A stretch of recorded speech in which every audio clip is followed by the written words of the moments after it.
बतला दो गुस्ताख नबी को गैरत मुस्लिम जिंदा है। बतला दो गुस्ताख नबी को गैरत सुन्नी जिंदा है। बतला दो गुस्ताख नबी को गैरत सुन्नी जिंदा है। उन पर मर मिटने का जज्बा कल भी था और आज भी है। या रसूल अल्लाह तेरे चाहने वालों की गुड इवनिंग एवरीवन। जो लोग भी ये देख रहे हैं, हम यहाँ पे एक प्रोटेस्ट चला रहे हैं। ये एक साइलेंट प्रोटेस्ट है, हम हैदराबाद से कर रहे हैं। आप सब जानते हैं कि इंडिया में, कर्नाटका में क्या हो रहा है, वो सब जो लोग जानते हैं। तो हम सब आवाज़ उठाएंगे कि हिजाब बैन किया जा रहा है। हिजाब हमारा एक रिलीजियस राइट है, जो हम हमारे रिलीजियस में वो एक फंडामेंटल थिंग है जो हम उसको हमेशा करना चाहते हैं। तो इंडिया में अचानक से ये क्यों आ गया कि हिजाब को बैन किया जा रहा है? और स्पेशली मैं बताना चाहती हूँ कि ये गवर्नमेंट स्कूल्स में ज़्यादातर चल रहा है। स्कूल्स में हिजाबी जो बच्चे रहते हैं उनको अलाउ नहीं किया जा रहा है। Why is this happening? We are questioning this, और जब तक हमें इंसाफ नहीं मिलेगी we will be fighting for this. And सब लोग इंशाल्लाह हमारी सपोर्ट करेंगे। We are from Hyderabad supporting everyone. ये फर्स्ट स्टार्ट हुआ तो कर्नाटका में, it may spread anywhere, so we will be fighting for this. Thank you. इसमें बोलना जी, हम हैदराबाद से हैं। हम हैदराबाद से कर्नाटका के जो भी जो राइट्स वायलेट करे, कॉन्स्टिट्यूशनल राइट है हिजाब, और वो लोगों ने जिस तरीके से उनको कॉलेज के बाहर मना कर दिया कि हिजाब के साथ वो अंदर नहीं लिख सकते exam, it is completely unconstitutional. और हम एक जगह एक ऐसा रूल बैन करेंगे तो उनको दिखता हम खामोश बैठ जाएंगे, जबकि इंडिया के हर कोने से हर हिजाबी को ऑफेंड हुआ ये, और हम सब हमारे वॉइसेस उठाएंगे क्योंकि ये कॉन्स्टिट्यूशन के भी अगेंस्ट है। तो दिस इज़ नॉट राइट, और हम सब इसके अगेंस्ट वॉइस उठाने वाले हैं। और हम लोग प्रोटेस्ट करेंगे, साइलेंट प्रोटेस्ट होगा वो, या कभी नॉर्मल प्रोटेस्ट हो सकता। तो हम सब बोलेंगे इसके आगे। आप लोग की एक्टिविटी जारी रहेगी जी, तब तक वो लोग इंसाफ अस्सलामुअलैकुम वरहमतुल्लाहि वबरकातुहू। एक्ट 25 के अंदर हर रिलीजन को ये फ्रीडम दिया गया है कि वो प्रैक्टिस करे और प्रोपगेट करे। और देखिए ये कैसे किस्म की जाहिलियत है कि स्कार्फ वगैरह आप एंटर नहीं कर सकते। अगर आप कहीं देखे होंगे कई मुसलमान कॉलेजेस में कभी आप सुने किसी को बिंदी लगाकर एंटर होने नहीं दिए, तो ये किस्म की जाहिलियत है।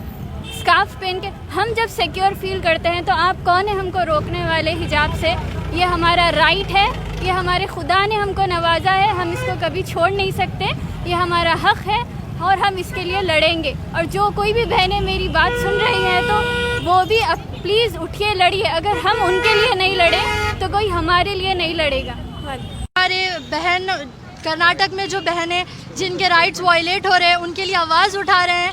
हालांकि हमारा कॉन्स्टिट्यूशन ये खुद आर्टिकल 25 में कह रहा है कि रिलीजियस राइट्स आप वायलेट नहीं कर सकते, और गवर्नमेंट खुद ये राइट्स वायलेट कर रही है। तो हम हमारे बहनों को इंसाफ दिला कर रहेंगे, और ये हमारा हक है। हम जब तक खामोश नहीं रहेंगे जब तक हमारी आवाज़ नहीं सुनी जाती। जैसे कि हमको मालूम है कि हम लोग इंडियन सिटीजन्स हैं, तो इंडियन सिटीजन्स होने के नाते हमारा काम कॉन्स्टिट्यूशन को फॉलो करना है। वही कॉन्स्टिट्यूशन में आर्टिकल 14 to 28 में हमारे हुकूक बताए गए हैं, जिसमें एक ये भी हक है कि हमको हमारे रिलीजियस प्रैक्टिसेस करने से कोई भी नहीं रोक सकते। तो हम यहाँ पर उसी के लिए लड़ रहे हैं। और बुरी बात ये हो रही है कि हमको हमारे हक के लिए ही लड़ना पड़ रहा है, जो ऑलरेडी हमको दे दिया गया है। आप क्या चाह रहे हो हुकूमत से? कि हम देख रहे हैं कि उदुपी में हमारी जो बहनें हैं उनको हम एजुकेशनल इंस्टीट्यूशंस में हिजाब पहन कर आने से मना किया गया है। लेकिन हिजाब पहनना हमारे लिए हमारा हक है, हम रिलीजियस प्रैक्टिस करना हमारा हक है। तो हम वही चाह रहे कि हमको एक तो हमारे रिलीजियस प्रैक्टिसेस करना हमारा हक है, और दूसरा इल्म हासिल करना भी हमारा हक है। तो हम यही चाह रहे हैं कि हमको हमारे हुकूक हासिल करने दें, इसके लिए हमें लड़ना नहीं पड़ना। अस्सलाम वालेकुम रहमतुल्लाहि वबरकातुहू। इंडिया में जो भी लोग यहाँ पर रहते हैं उन लोगों को अपना अपना हक है अपने अपने ट्रेडिशन का और अपने अपने रिलीजियस प्रैक्टिस करने का, क्योंकि इंडिया एक सेकुलर कंट्री है और एक डेमोक्रेटिक कंट्री है। और इंडिया के इसमें जो हिंदूज़ है वो लोग अपनी रिलीजियस आसानी से प्रैक्टिस कर सकते हैं। इसी तरह जैसे क्रिश्चियंस है, जैसे मुस्लिम्स है, एक पीस ऑफ क्लॉथ के ऊपर वो डिस्क्रिमिनेशन नहीं होनी चाहिए। और एक हिजाब की वजह से किसी को भी एजुकेशन का हक छीनना नहीं होता है। बेटी बचाओ बेटी पढ़ाओ जिस तरह से मोदी जी कहते हैं, तो उनका ये मतलब ये है कि हर एक बेटी को उसका हक मिलना चाहिए, चाहे वो किस तरह की भी लिबास पहनती हो। all know our own constitution states freedom of equality and freedom of practicing religion and freedom of education. So we are our own school principals, they have forgotten their principles and they are violating our constitution, and here we are standing defending our own rights, and it is our right to defend our own fundamental rights. So we are here defending our rights. हम Indian citizens हैं और हमारा Indian constitution में ही articles में लिखा हुआ है कि हमारे हमारे रिलीजियस प्रैक्टिसेस करने का हक है। तो हम यहाँ पर हमारे हुकूक के लिए ही ठहरे हुए हैं। शुक्रिया। अल्लाह ताला ने हमें दिया है, ये हमारा हक है। इसके खिलाफ कोई भी आवाज़ उठाए तो हम खामोश नहीं रहेंगे। इस्लाम पुरअमन इस्लाम है। इस्लाम जो है दूसरों को तकलीफ़ देने वाला चीज़ नहीं है, मज़हब नहीं है। लिहाजा हमारी ये आवाज़ उठाना ये हमारा हक है। और इस्लाम पुरअमन एक इस्लाम है। सूरह नूर में और सूरह अहज़ाब में अल्लाह ताला ने पर्दे के आयत का हमको हुक्म दिया गया है। लिहाजा हम इसकी पाबंदी करने की पूरी भरपूर कोशिश करेंगे। ये जो हुकूमत हमारे ख़िलाफ़ इस तरह की साजिशें कर रही है, ये मुसलमानों के हक़ में जो है बहुत ही नाइंसाफ़ी की बात है। हम सारे मुसलमानों की तरफ से हम ये बात रखना नहमदुहु व नुसल्ली व नुसल्लिमु अला हबीबिहिल करीमिल अमीनिल अज़ीज़िर रऊफ़िर रहीम व अला आलिहि व अस्हाबिहिल अफ़ज़लीनल अकरमीन अजमईन अम्मा बअद फ़अऊज़ु बिल्लाहि मिनश शैतानिर रजीम बिस्मिल्लाहिर रहमानिर रहीम इन्नल मुस्लिमीन वल मुस्लिमात सदक़ल्लाहुल अज़ीम अस्सलातु वस्सलामु अलैका व अला आलिका व अस्हाबिक व अहल बैत के या रसूलल्लाह सल्लल्लाहु तआला अलैहि वसल्लम।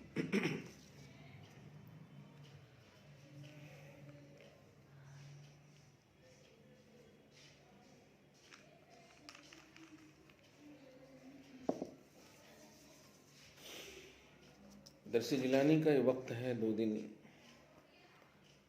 कसरत मशागिल और मसरूफियात की वजह से हाजिर ना हो सका। दरस जिलानी के वक्त 2-3 वीडियोस आँखों से गुजरे, देखने को लोगों ने, भाइयों ने सेंड किया। कर्नाटक की सरजमीन पर इशारतन तो मैंने दरस कुरान में संडे के कुछ बातें कही थी, लेकिन वो सिर्फ खालिस हमारी बहनों और पॉजिटिविटी के हवाले से थी। मैंने कुछ वीडियोस देखे और देखने के बाद आंखें अश्कबार हो गई। हामिलीन जुब्बा व दस्तार खामोश, खानकाहें खामोश, मसाजिदों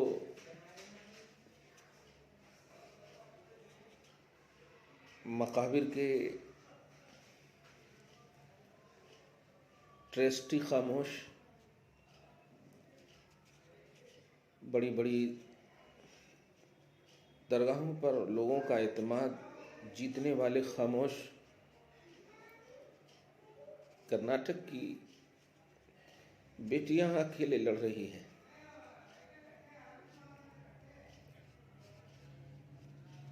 अभी एक वीडियो बैरिस्टर असदुद्दीन ओवैसी की भी मैंने देखी। उन्होंने उनकी जुर्रत को, हमारी बेटी की जुर्रत को सलाम पेश किया है।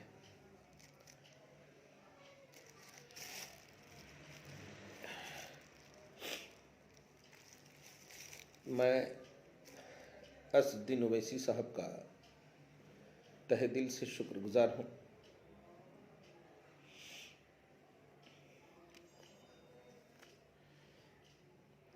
मैं 1-2 वीडियो इसको अटैच करके मैं खुद डालूंगा इसको, मगर मैं कहना चाहता हूँ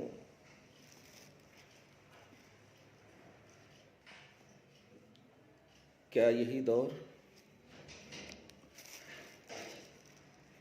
के लिए हमारी खानकाहें, हमारे जिम्मेदारान वक्त, हमारे लीडरान, हमारे बड़ी बड़ी बातें करने वाले लोग कैसे हमारी बेटियों को छोड़ सकते हैं? प्रोटेस्ट हो रहा है हैदराबाद में भी, देखा मैंने एक और वीडियो।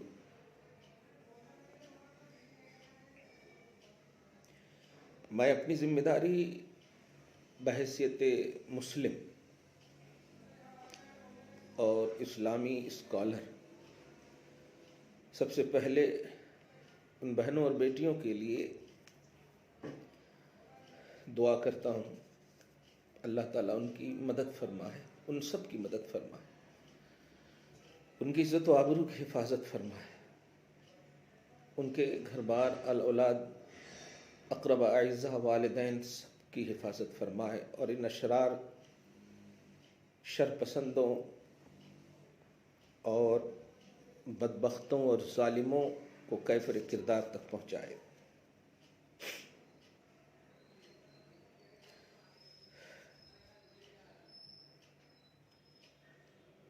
ख्वाजा ख्वाजा की रूहानियत का सदका उन्हें नसीब हो। बेटियों, बहनों,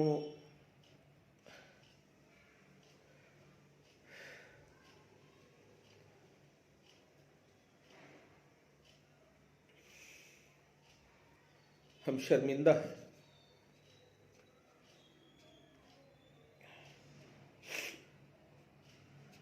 हम शर्मिंदा हैं, हम शर्मिंदा हैं।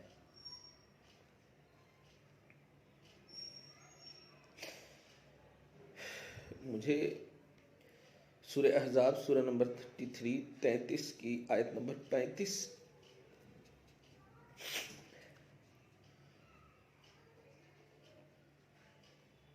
की तिलावत का मन कर रहा है। तुम्हारी जुर्रत को सलाम, तुम अकेले नहीं हो, कुरान में तुम हो, खुदा तुम्हारे साथ है, रसूल तुम्हारे साथ है, औलिया अल्लाह तुम्हारे साथ है, उनकी मदद तुम्हारे साथ है। अल्लाह फरमाता है इन्नल मुस्लिमीन वल मुस्लिमात, बेशक मुसलमान मर्द और मुसलमान औरतें, वल मोमिनीन वल मोमिनात, ईमान वाले और ईमान वालियाँ, वल क़ानितीन वल क़ानितात, फरमा बरदार और फरमा बरदारी, वस्सादिक़ीन वस्सादिक़ात, सच्चे और सच्चियाँ, वस्साबिरीन वस्साबिरात, सब्र वाले और सब्र वालियाँ, वल ख़ाशिईन वल ख़ाशिआत, और आजिज़ी करने वाले और आजिज़ी करने वालियाँ, वल मुतसद्दिक़ीन वल मुतसद्दिक़ात, और खैरात करने वाले और खैरात करने वालियाँ, वस्साइमीन वस्साइमात, और रोज़े वाले और रोज़े वालियाँ, वल हाफ़िज़ीन फ़ुरूजहुम वल हाफ़िज़ात, और अपनी पारसाई निगाह रखने वाले और निगाह रखने वालियाँ, वज़ाकिरीन अल्लाह वज़ाकिरात, और अल्लाह को याद करने वाले और याद करने वालियाँ। आप एक वीडियो देखेंगे, सारे अशरार, सारे बदबख्त जैसे जिनाम के नारे लगा रहे हैं, एक बेटी हमारी अल्लाह अकबर के नारे लगा रहे हैं।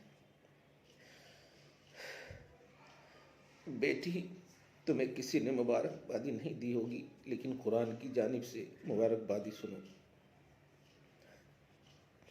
अअद्दल्लाहु लहुम मग़फ़िरतन व अजरन अज़ीमा, अल्लाह ने बख्शिश और बड़ा सवाब तैयार कर रखा है इन सब के लिए। तुमने ऐसे वक्त में खुदा की सदा, अल्लाह अकबर की सदा बुलंद की है, जो बड़े बड़े ताकतवर और जमावर्द के कदम फिसल जाते हैं। तुमने अकेले फैज़ाने रिदाए फ़ातिमा हसनैन करीमैन की माँ का सदका, उनकी इफ़्फ़त व आबरू का सदका, तुम्हारी जुर्रत, तुम्हें जुर्रत मिली, राबिया बसरिया का तसव्वुर, तुम्हें यह एहसास मिला, तुम्हारे लिए अजर अज़ीम है।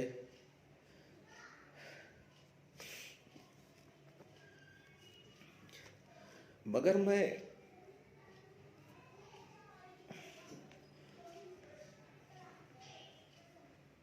क्या सब जाहिल हैं? उनके पास माए बहनें नहीं हैं? क्यों हिजाब और नकाब वगैरह पर इस तरह की साजिश और सियासी रसाकशी बल्कि नाटक कर रहे हैं? क्यों कर रहे हैं? अगर तुम्हारा मजहब सच्चा है तो तुम्हारे मजहबी देवताओं के पास जाओ, हमारे मजहब के खिलाफ बद्दुआ करवाओ। या औरतों को मिसगाइड करके, औरतों का सहारा लेकर के किसी मजहब को कंडम करने, इसी से तुम्हारी जहनियत की अक्कासी होती है कि तुम सच्चे मजहब के पैरोकार नहीं हो सकते। तुम्हारा मजहब अगर सच्चा होता तो तुम सच्चाई का रास्ता अपनाते। औरत को मजबूर, लाचार, शर्म आती है। हमारी बहनें बेटियां बैठी हुई हैं, पुलिस वाले बड़े बड़े जिम्मेदार जिंदगी की ताक की तरह देख रहे हैं। लानत हो ऐसे जॉब पर। कुछ तो अपना रिस्पेक्ट हो, कुछ तो अपनी इज्जत होगी, कुछ तो सेल्फिश होगा यार।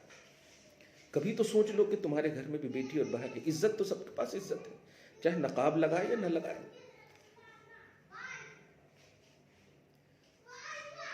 लेकिन नकाब एक मजहबी तशख्खुस है, हिजाब एक मजहबी आइडेंटिटी है, और कॉन्स्टिट्यूशन ऑफ इंडिया के तहत भी हमारा इस्लाम तो जो देता है वो हम जानते हैं। कॉन्स्टिट्यूशन ऑफ इंडिया के तहत भी हर मजहब वाले को मजहब पर आज़ादी है अमल करने के एतबार से। यही वजह है ना, आप यूपी के वजीर आला को देखिए, लिबास ऐसा पहनते हैं कि शर्म आती। वो वजीर आला की कुर्सी एक बड़ी कुर्सी होती, पढ़ी लिखी कुर्सी, एक तसव्वुर होता, लेकिन फिर भी हम उनके लिबास पर कुछ नहीं बोलते। क्यों? लिबास है, हर एक को अपने अपने हिसाब से पहनने का हक है। लेकिन जो लिबास मजहबी शनाख्त, आइडेंटिटी बन जाए, उस पर एतराज़ करना मजहब पर एतराज़ करना है। और मजहब पर एतराज़ करने का हक किसी को भी नहीं है, किसी भी को नहीं है। हमारा मजहब भी किसी भी गैर मजहब, गैरुल्लाह के पुजारी के हवाले से भी यही कहता है, ला तसुब्बुल लज़ीना यदऊना मिन दूनिल्लाह फयसुब्बुल्लाह अदवन बिगैर इल्म, कि जो गैरुल्लाह के पुजारी हैं उन्हें गाली गलौज नहीं करो। नहीं करते हम। लकुम दीनुकुम वलिय दीन, तुम्हारे लिए तुम्हारा दीन है, तुम अपने दीन पर अमल करो। हमारे लिए तुम्हारा दीन ये नहीं है कि तुम दूसरे के दीन को खराब करो। ऐसे हमारे लिए हमारा दीन बहुत है। 5 वक्त की नमाज है, माँ बाप की खिदमत में, हुकूकुल्लाह हुकूकुल इबाद के भरमार है हमारे पास। लेकिन तुमने गलत किया, बच्चियों को मिस यूज किया तुमने अपने मजहब की हक्कानियत के लिए। ये मजहब की हक्कानियत नहीं हो सकती है, ये दहशतगर्दाना तसव्वुर है। क्योंकि जिससे लोग डरें, जिससे लोग खौफजदा हों, क्लाइमेट और फिजाएं परागंदा और मुकद्दर हों, कदूरत से भर जाएं, वो इंसानियत के ज़ुमरे में नहीं है। सबसे पहले आप इंसान बनो। एक तो ये इसलिए आज समझिए दरसे जिलानी आपके हवाले किया। दूसरी बात, सबसे इंपॉर्टेंट बात, अहले खानकाह उठ जाए, अहले मदारिस उठ जाए, अहले मसाजिद उठ जाए। जो ट्रस्टी हैं, जो जिम्मेदारान हैं, क्या मसाजिद की ट्रस्टियाँ सिर्फ मुअज्जिन, खतीब और इमामों पर ही अपनी हुकूमत का दायरा रखते हैं? इन्हें इसलिए सिलेक्ट किया जाता है कि ये तर्जमान होते हैं मोहल्ले के। हर मोहल्ले का तर्जमान जब मिल जाएगा तो एक मुआशरे का तर्जमान बनेगा, सोसाइटी का तर्जमान बनेगा। सोसाइटी के तर्जमान जब मिल जाएंगे तो एक मुल्क का तर्जमान, एक शहर का तर्जमान बनेगा, शहर के बाद मुल्क का तर्जमान बनेगा। आज हमें रियल में तौहीद और रिसालत पर मुत्तहिद होना है, और हमें जो इस्लाम हमारे को जो राइट्स दिए हैं, उन पर हमें अमल की आज़ादी, उनके हदूद, उनके कंडीशंस के एतबार से हमें चाहिए नहीं, हमें करना है। और एक बात खुल करके कह दूं, मुसलमानों, बहनों, बेटियों, और तमाम, खुदा जहाँ रहमान और रहीम है वहीं क़हार और जब्बार भी है। तुम उम्मत मोहम्मदिया के फ़र्द हो, तुम्हारी क्वालिटी बड़ी बेस्ट है, बड़ी आला है। आम नबी की उम्मत में फ़िरौन जैसा शख्स, आम नबी, ये हुजूर के मुकाबले में बोल रहा हूँ सल्लल्लाहु अलैहि वसल्लम, नमरूद जैसा बदबख्त, फ़िरौन जैसा बदबख्त, कारून जैसा बदबख्त आया। लेकिन कैसा तसव्वुर है आप समझते होंगे। लेकिन यूं, किसी को मच्छर से, किसी को पानी से, अबरहा आया था तो अबाबील से। आप इन बातों को समझिए और झुक जाइए अल्लाह की बारगाह में। सिर्फ स्कूल में पर्दे हिजाब का उन्वान नहीं है, स्कूल में भी असरी तालीम के लिए अगर इजाज़त मिली है तो स्कूल में भी, लेकिन हमारा ज़ाहिर और बातिन हर तरह से सैकल होना चाहिए। तो हम अपनी तमाम दुनिया की ख़वातीन से, खुसूसन अहलियान इस्लाम और ख़वातीन मुसलमानान और खुसूसन भारत के मुसलमान माँ और बहनों से यही कहूँगा कि झुक जाओ अल्लाह की बारगाह में और अपनी दुआओं में तासीर लाओ। रिज़्क़ हलाल, सिद्क़ मकाल, इज़्ज़त व आबरू की हिफाजत दायमी तौर पर कंटिन्यू घर से शुरू करो। कुरान की तिलावत करो, अल्लाह उसके रसूल का फैज़ान तुम पर जारी होगा। दरूद की कसरत करो, सलाम की कसरत करो और तमाम दूसरों के लिए आइडियल बनो। इंशाअल्लाह तो फिर तुम्हारी दुआओं में तासीर होने लगेगी तो तुम अपने दुपट्टे के अंदर हाथ उठाओगी और अल्लाह ताला ज़ालिमों को कैफ़र किरदार तक पहुँचाएगा। इंशाअल्लाह अज़्ज़ व जल वो दिन दूर नहीं है कि ये जब अपना हश्र और अपना बदअंजाम देखेंगे और तुम भी अपने हुस्न आक़िबत को दुनिया में भी और आखिरत में भी देखोगी। फिर मुबारकबादी पेश करता हूँ इन बहनों को, इन बेटियों को जो अपनी जुरतमंदाना, इस्लाहाना, तौहीदाना फैज़ान इलाही में दिखाया है पूरी दुनिया को, खुसूसन हिंद की दीगर बहनों को, और उनमें भी खुसूसन हामिलीन जुब्बा व दस्तार खानकाही मरासिम की तरफ सुबह शाम फ़िक्रमंद रहने वालों को। देखो तुम्हारी माँ और बहनों का क्या हो रहा है। हमारे यहाँ घर में बेटियाँ पैदा होती हैं तो बाप माँ का नाम चॉइस क्या हुआ ज़रूर होता है, लेकिन उसका सबसे पहला नाम जो होता है वो खातून इस्लाम होता है। ख़वातीन इस्लाम, ख़वातीन, खातून इस्लाम, फितरत इस्लामिया पर पैदा। बाप के नाम की तरफ मंसूब बाद में होती है, पहले खातून इस्लाम पे होती है। इसलिए हमारी तमाम बहनों को चाहिए कि वह वाकई इस्लामी खातून बने, बहनें, बेटियां, माएँ, और अपने बाद वालों के लिए आईना बने, आइडियल बने, बेस बने, मेयार बने। फैज़ान दर्स जिलानी से आज का ये मैसेज पूरी दुनिया तक पहुँचाओ और एहतमाम करो तक़वा का, परहेज़गारी का। घर से 5 वक्त की नमाज पढ़ने के हालात हैं तो पढ़ो, फिर टाइम मिले तो दरूद शरीफ पढ़ो कसरत से। तुम्हारा ये हथियार है, ईमानी हथियार, इतना आला हथियार है कि करबला में तन्हा हुसैन ने सबको पानी पिला दिया। वो ईमानी हथियार है। ये भी मालूम होगा कि उस हालत में भी नमाज का एहतमाम किया। बीवियां थी, बहनें थी, औरतें थी ना, तो तुम्हारी जुर्अत वही उसी फैज़ान का अक्स है, उसी जुर्अत का अक्स है। खुदा सलामत रखे शहरबानों की इन कनीज़ों को। तो एहतमाम तक़वा, परहेज़गारी, दुआ, इन सब का खुसूसियत के साथ करो। नमाज का वक्त हो जाए तो देखिए जिस तरह तलवार चल रही थी, नमाज का वक्त हो गया तलवार बंद कर दिया। देखा नहीं, क्योंकि हर चीज़ का मकसद है अल्लाह रसूल की रज़ा। अपना राइट्स, अपनी फ्रीडम, अपनी आज़ादी के लिए या शरई हुकूक के लिए जो तुमने पेशकदमी की है, इसका भी मकसद ये कि अल्लाह रसूल की रज़ा, अल्लाह रसूल राज़ी हो। और अल्लाह रसूल की रज़ा ये है कि जो हुकूक अल्लाह पाक ने फ़राइज़ और वाजिबात के एतबार से दिए हैं उसको आप पाबंदी से करो। हर चीज़ अपनी अपनी जगह पर करो। नमाज का वक्त हो, बहरहाल नमाज का वक्त हो। रोज़ा का वक्त हो, बहरहाल रोज़ा का वक्त हो। इन तमाम चीज़ों का भी यानी वक्त की कद्र के साथ एहतमाम करो और अल्लाह सुब्हानहू से दुआ करो। घर में बैठे हुए टीवियों के पास कम रहो, यूट्यूब गूगल वगैरह कम इस्तेमाल करो। हाथों में कुरान पाक लो, चूमो, सरों पे रखो, सीने से लगाओ, बावजू रहने की ज़्यादा कोशिश करो, एहतमाम करो। तुम ये करो और अल्लाह पाक क्या करेगा वो तुम खुद देख लोगी। दुआ करता हूँ अल्लाह तुम्हें शाद रखे, आबाद रखे, हर तरह की शरारतों से और शरीरों से महफूज फरमाए। तमाम अज़वाज मुतहरात की फ़यूज़ व बरक़ात से उनका सदका नसीब फरमाए और तमाम सहाबा व अहले बैत की माँओं, बहनों और बेटियों मोमिना मुवहिदा के वसीले से हमारी तमाम मौजूदा ख़वातीन को जुरत नसीब फरमाए, तक़वा परहेज़गारी नसीब फरमाए।